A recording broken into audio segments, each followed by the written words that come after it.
અમદાવાદને બોપલની રહેણાંક સોસાયટીમાં એએમટીએસ બસ ઘૂસી જવા મામલે ફરિયાદ કરતા એએમટીએસના સ્ટાફે ઉદ્ધતાઈભર્યું વલણ કર્યું। આ સમગ્ર બાબતે ઓડિયો ક્લિપ સામે આવી, જેમાં એએમટીએસ અને ફરિયાદી અને કંડક્ટરની તમામ વાતો સામે આવી।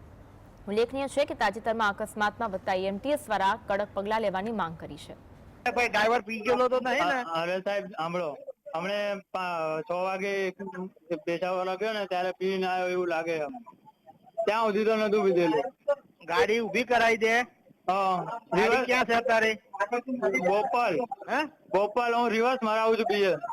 1 મિનિટ ચાલુ રાખ ભાઈ, તું ચાલુ રાખ। કઈ ગાડી છે? 50 નંબરની। હેલો, ગાડી ઉભી કરજો હવે। ગાડી હલશે નહીં, બંધ ગાડી ઉભી કરાવી દે ભાઈ। ગાડી કઈ છે? લેવા આવશે તો ગાડી બંધ કરજો ભાઈ। કમ્પ્લેન નંબર ના મળે? ગાડી ફ્લાઇંગ ની ગાડી આવે છે, તમારે ઉભા રહેવું હોય તો ઉભા રહી શકો છો। 1 મિનિટ, કમ્પ્લેન નંબર મારી વાત, તમે આટલા જેન્યુન સાંભળો મારી વાત। હા બોલો બોલો તમે આટલા જેન્યુન વ્યક્તિ છો, બરોબર? તમને એટલો એનો ચહેરો જોઈને તો ખ્યાલ આવી જાય કે ભાઈ પીધેલો છે। સાહેબ મારે ડ્રાઈવર નો ચહેરો જોઈને બસમાં ના ચડવાનું હોય ને। અરે એવું નહીં યાર, તમે એવું ના હોય, તમે બસમાં બેઠા ભાઈ, તમને ખબર પડી કે ભાઈ આ રફ ડ્રાઇવિંગ કરે છે, બરોબર? સાહેબ એટલો તો ખ્યાલ આવવો જોઈએ ને કે ભાઈ ડ્રાઈવર પીધો છે કે નહીં।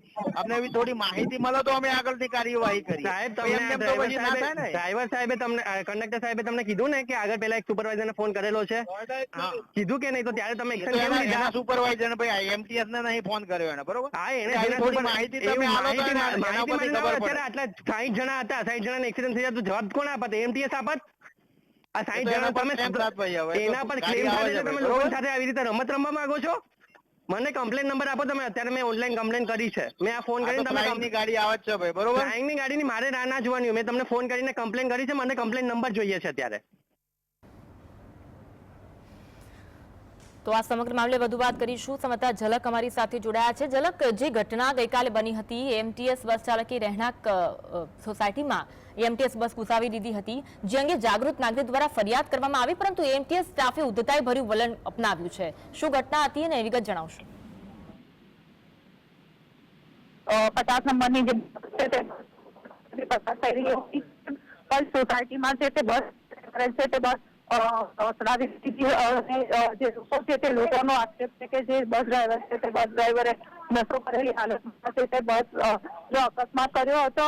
જો કે સોસાયટીમાં કોઈ હોવાને કારણે કોઈ જાનહાનિ થઈ ન હતી, પરંતુ જ્યારે એએમટીએસના કંટ્રોલ રૂમ પર ફરિયાદ કરવામાં આવી ત્યારે જે કંટ્રોલ રૂમના જે કર્મચારી છે તે કર્મચારી યોગ્ય જવાબ આપવાને બદલે જણાવ્યું હતું કે તમારે જે બસ ડ્રાઈવરનું મોઢું જોઈ જશે તે બસમાં બેસવું જોઈએ, એવી પ્રકારનો ઉદ્ધતાઈ ભર્યો જવાબ આપ્યો હતો। એટલે કહી શકાય કે જે એએમટીએસના તંત્ર છે તે તંત્રના લોકો જાણે કે કોઈ નાગરિકોની પરખ નથી। એક તો જે ડ્રાઈવરો હાલતમાં જો અકસ્માતો કરે છે, સાથે સાથે જયારે નાગરિકો દ્વારા ફરિયાદ નોંધાવવામાં આવે છે ત્યારે ફરિયાદ નોંધવાને બદલે તેઓને અયોગ્ય જવાબ આપવામાં આવે છે।